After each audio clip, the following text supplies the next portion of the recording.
Friends, क्या हाल चाल है आपके। आज हम जिस इंडिकेटर के बारे में बात करने जाएंगे वो है RSI।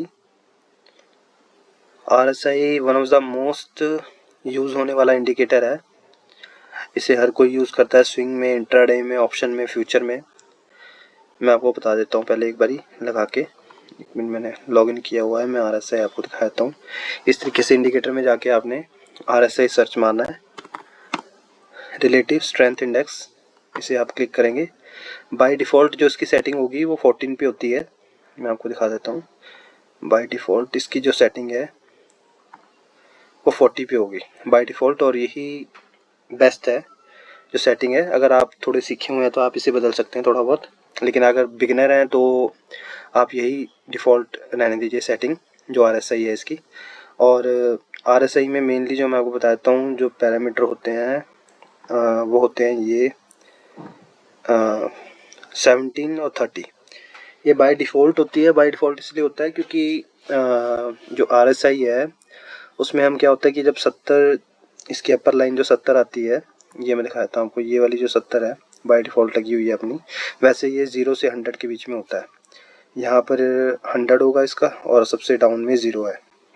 जब ये लाइन RSI लाइन है जो, वो देखिए यहाँ पे ये 17 क्रॉस करती है या 17 को टच करती है तो स्टॉक को माना जाता है कि ये ओवर सोल्ड हो गया है, ओवरबॉट हो गया सॉरी।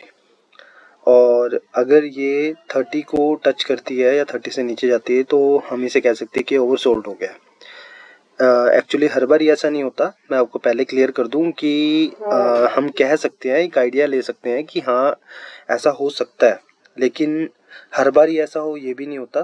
कई बार ओवर सोल्ड होने के बाद RSI 30 को क्रॉस करने के बाद 20 तक भी चली जाती है या 50 तक भी चली जाती है।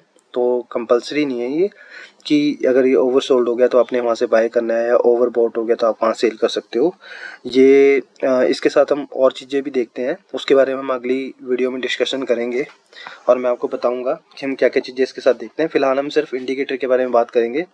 और RSI का इंडिकेटर के बारे में मैं इसलिए बात कर रहा हूँ क्योंकि ये हर कोई यूज़ करता है, क्योंकि ये मार्केट की मूवमेंट को कैप्चर करके बताता है हमें कि मार्केट में मूवमेंट क्या चल रही है, अप साइड की डाउन साइड। और वो आपका जो टाइम फ्रेम है वो अलग अलग हो सकता है। जैसे मैंने वन डे की कैंडल लगाई हुई है, हम यहाँ पर 1 आवर की लगा देते हैं। बाई चांस मान के चलिए जैसे स्विंग करते हैं, जैसे मैं स्विंग करता हूँ 1 डे से लेके 1 आवर की कैंडल मैं लगा लेता हूँ। तो बाई चांस मान के चलिए ये जैसे मैंने चार्ट लगाया है, ये वैसे ही रैंडमली स्टॉक लगाया मैंने, कोई पर्टिकुलर नहीं है। हम कोई भी स्टॉक ले लेते हैं और उसके बाद 1 आवर की कैंडल लगाते हैं। तो ये देखिए यहाँ पर इसने 30 को क्रॉस किया है, नीचे आया है, तो हम यहाँ पर अपनी एंट्री बना सकते हैं। इसके अलावा और भी चीज़ें बहुत होती है, नोटिस करनी पड़ती है हमें कि प्राइस एक्शन क्या चल रहा है, या जो भी आपको सही लगता है इंडिकेटर के साथ आप उसको यूज़ कर सकते हैं। जैसे अब हमने RSI के साथ प्राइस एक्शन थोड़ा बहुत यूज़ किया, या मान के चलिए कि लगातार रेड कैंडल बन रही है ये, और यहाँ पे आके ये ओवर सोल्ड हो गया। अब यहाँ पे हम कह सकते हैं कि यहाँ पर इस लाइन पे ओवर सोल्ड हुआ है, यानी कि इस कैंडल पे, लेकिन हम एंट्री जो हमारी अपसाइड मूव आया वो तो यहाँ पे आया है। तो इसलिए मैंने कहा है कि आप सिर्फ सिंगल इंडिकेटर यूज़ नहीं कर सकते, उसके साथ आपको अपने कुछ फंडामेंटल भी देखने पड़ते हैं, या उसके साथ जो भी आपका जो पैरामीटर आप यूज़ करते हो। अगर आप बिगिनर हो तो हर बारी RSI ओवर सोल्ड होने के बाद ही आप एंट्री नहीं कर सकते, और चीज़ें भी देखनी पड़ती है कि कहाँ कहाँ पे इसकी सपोर्ट एंड रेजिस्टेंस है, या जो भी आप यूज़ करते हो उस हिसाब से।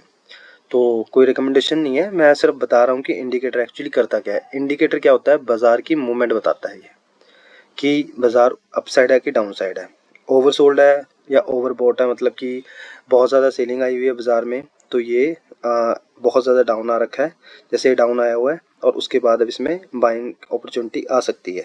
तो देखिए मैं तो स्विंग करता हूँ तो मैं अपने हिसाब से बता सकता हूँ कि मैं अगर बाई चांस मेरी एंट्री यहाँ गलत होती तो मैं यहाँ एवरेज करता हुआ नीचे आ सकता था, क्योंकि स्टॉक अच्छा है ये।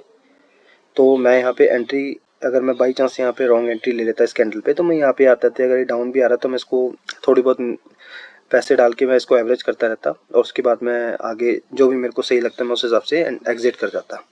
तो मेरे कहने का मतलब सीधा साफ ये है कि जो RSI है वो बेस्ट इसलिए है कि मतलब आपको जो यूज़ करना है वो उस हिसाब से आप यूज़ कर सकते हो, लेकिन मेरे हिसाब से बेस्ट इसलिए है क्योंकि ये जो इंडिकेटर है क्लियर कर देता है हमें कि बाज़ार की चाल चल क्या रही है।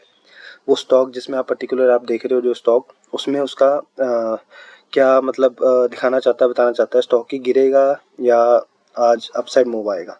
कई बारी थोड़े फॉल सिग्नल भी आते हैं इसमें, पर वो हर बार ही नहीं होता, क्योंकि अगर आप उसके साथ सपोर्ट एंड रेजिस्टेंस लगा के चलोगे और चार्ट को थोड़े बड़े फ्रेम पे देखोगे या 1 आवर की कैंडल लगाओगे तो आपको पता लग जाएगा कि हाँ उस स्टॉक ने वहाँ से अच्छी मूवमेंट ली है उस जगह से सपोर्ट लेके, जैसे स्टॉक ने लिया है।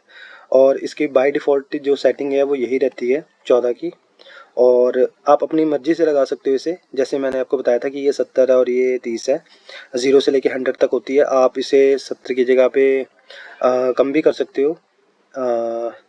जैसे अब मैं यहाँ पे इसको 30 की जगह मैं 40 कर देता हूँ, और यहाँ पर मैं कर देता हूँ सेफ साइड कर देता हूँ 60।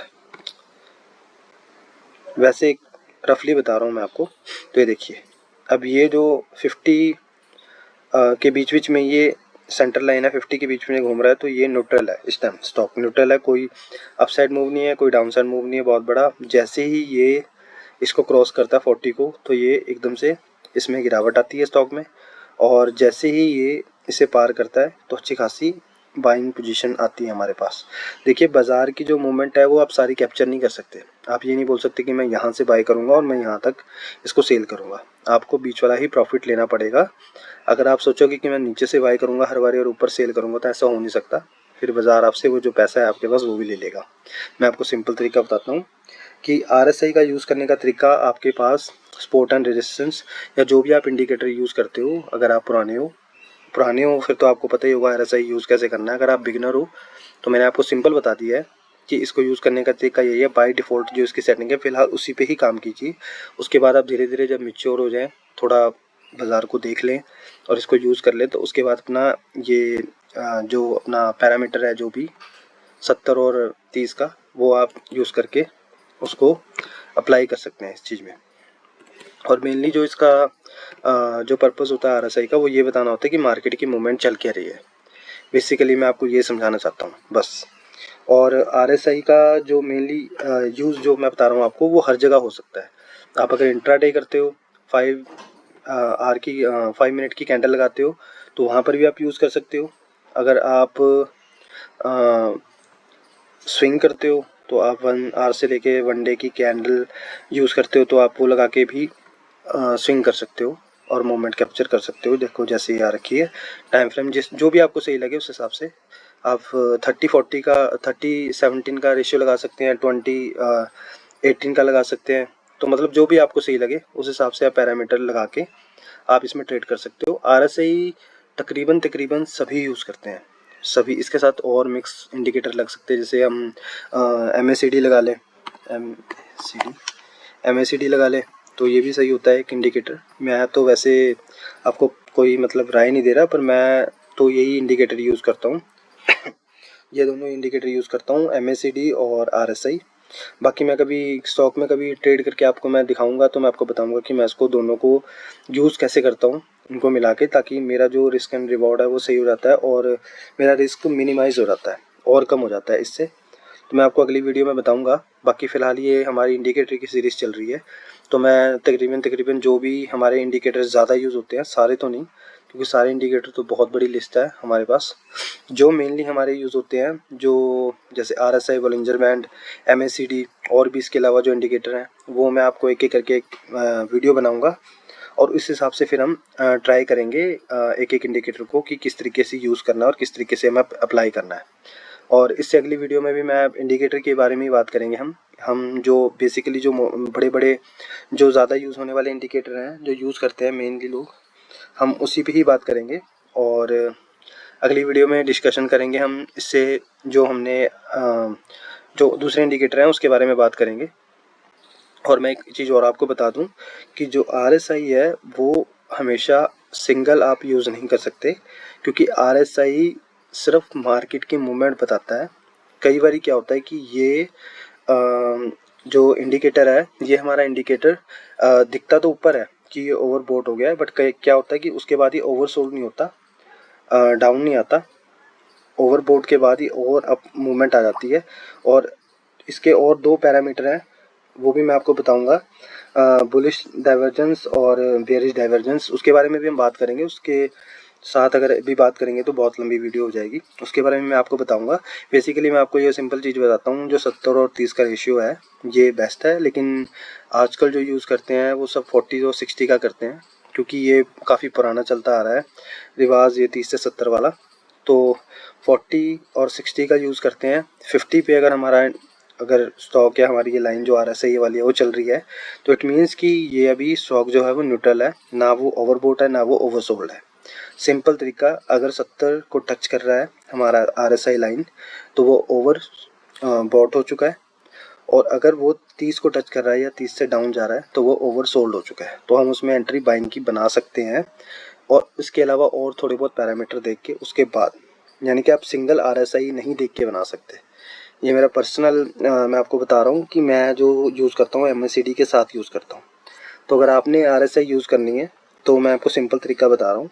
RSI के साथ में आप कोई स्टॉक लगा के उसको चार्ट को एनालाइज कीजिए, अच्छी तरह देखिए और ट्राई कीजिए कि एक पेपर और पेन लेके उसको लिखें कि हाँ मैंने यहाँ पे एंट्री लिया और यहाँ पे मैंने एग्जिट किया है। स्टार्टिंग वाले बिगनर्स की मैं बात कर रहा हूँ।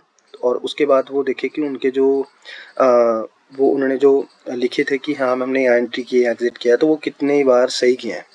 मेरा तरीका यही है, मैंने स्टार्टिंग ऐसी की थी, उसके बाद ही मैंने यहाँ पे एंट्री की थी। इसके अलावा मेरी और भी सीरीज़ चल रही है, आप देख सकते हैं, एपिसोड 1, 2, 3 के नाम से है। उसमें मैंने पेपर ट्रेडिंग के बाद स्टार्टिंग की थी अपनी जर्नी की स्टॉक मार्केट में।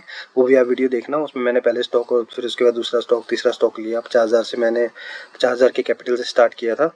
मिनिमम मेरा कैपिटल था ये।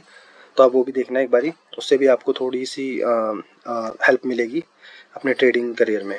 तो मिलते हैं फिर अगले इंडिकेटर में friends. Thank you, thanks lot.